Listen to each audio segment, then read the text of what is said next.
Today's show is sponsored by Indie Film Hustle's Filmmaker Process. We provide filmmakers with professional services to get their films or series funded, finished, and distributed. For more information, go to filmmakerprocess.com.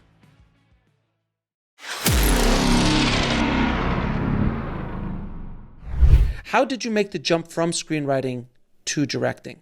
Well, I just decided that I was going to direct something. I wanted to be a director always. And then I thought, because what happened after Terminal was that I got offered lots of kind of big studio comedy rewrites and stuff, Right. And I thought I obviously had this incredible experience, but I didn't really want to be, just doing big assignments all the time. I really wanted to see if I could be a filmmaker and to, have a go. So I realized no one was really going to give me a chance. And I realized that I'd have to, think it through on my own. I knew this band, and that will tie into what we talk about later with our mystery special guest. Yes, I knew this band when I was 15, called Anvil, a Canadian heavy metal band, and I met them when I was 15 at the Marquee Club in London in 1982, and I got into the dressing room and I ended up talking to them. They'd never been to London before. They were my heroes. I said, "Have you been here?" They said, "No." I said, "I'll give you a tour of London." I ended up taking Anvil, the band behind Metal on Metal and Strength of Steel and Hard and Heavy. I ended up taking them on a tour of the Houses of Parliament, the Tate Gallery, and I took them back home to meet my mother. You can imagine how thrilled she was when she opens the door to find me with the 4 members of Anvil. 15-year-old. With posters on the wall of that band. She said, "You've got 10 minutes, get them out of here." Anyway, so I introduced them to my mom. Anyway, they would find me quite entertaining and I found them entertaining. They said, "Look, what are you doing next summer?" I said, "Well, I'm on school holiday. Do you want to come on the road with us?" Rob Reiner, the drummer of Anvil, was named Rob Reiner, like as in the director of Spinal Tap. You couldn't, again, make that shit up. And Rob said, "Would you like to be my drum tech on this tour?" So following summer, I lied to my mum. She was never letting me go on tour with Anvil. I told my dad. They were split up. He lived in New York. I said, "I'm going to spend the summer with my dad." Went to my dad and I said, "I'm going on tour with this heavy metal band. Will you meet them to give me your blessing?" And my father had, taught economics at Oxford. So, the Anvil was not his core demographic band. And they met and he was, he gave them a talking to and said, "Protect my son." But he gave me the go-ahead to go on tour. And we went on a tour of Canadian hockey arenas in the summer of 1984. And I learned how to play drums from the drummer of Anvil, Rob Reiner, on that tour and had, an incredible experience. I was just really young. I went on 3 tours, I think 83, 4 and 5 or 4, 5 and 6. I can't remember. But I was a drum roadie. I was a roadie. So I met those guys and I loved them. And I remember this young Danish tennis prodigy or player called Lars Ulrich, who was around my age, who was around at the time, an Anvil fan, and Scott Ian, who later went on to be Anthrax. And basically 20 years passed, I lost touch with Anvil. And then I realized that, all the bands they'd influenced, Metallica, Anthrax, Megadeth or whatever, they'd all become mega bands and Anvil had disappeared. I went online, I figured out what was happening. And I figured out that they were playing like pub gigs in like Northern Ontario.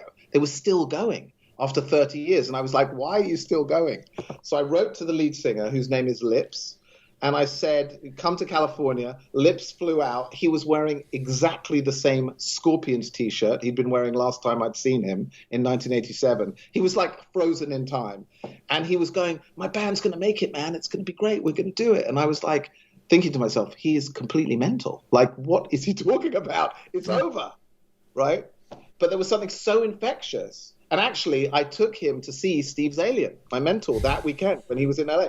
And I'm sitting there with Steve making coffee, and we're looking out as Lips is talking to Steve's wife, Elizabeth. And he's saying, "Who the hell is this guy?" And I told him the whole story. And he said, "There's a movie there.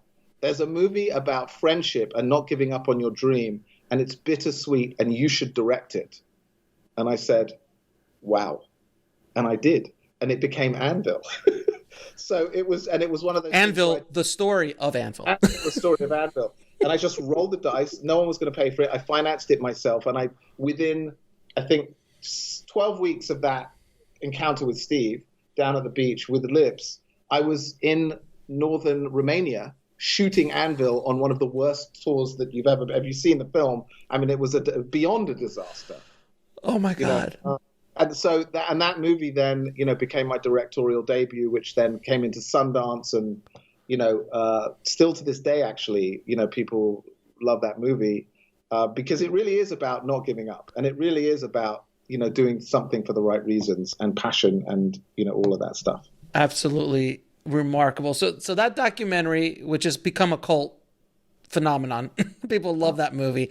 And you were telling me, like, everyone says it's your best work ever.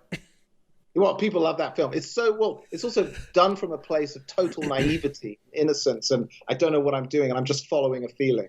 And I think the film captures that, the essence of it. And it just has traveled so far and wide. And it was like an amazing story because here was this band. The movie, in one sense, is essentially a portrait in failure.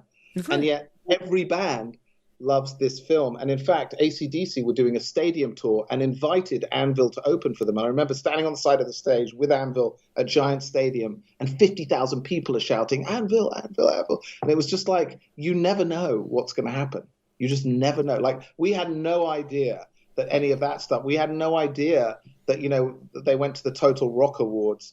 Jimmy Page of Led Zeppelin came up with Anvil to thank them for inspiring him to keep doing what he's doing. And it's like, it was just like we were at the Bowery Hotel in New York and I was with Anvil.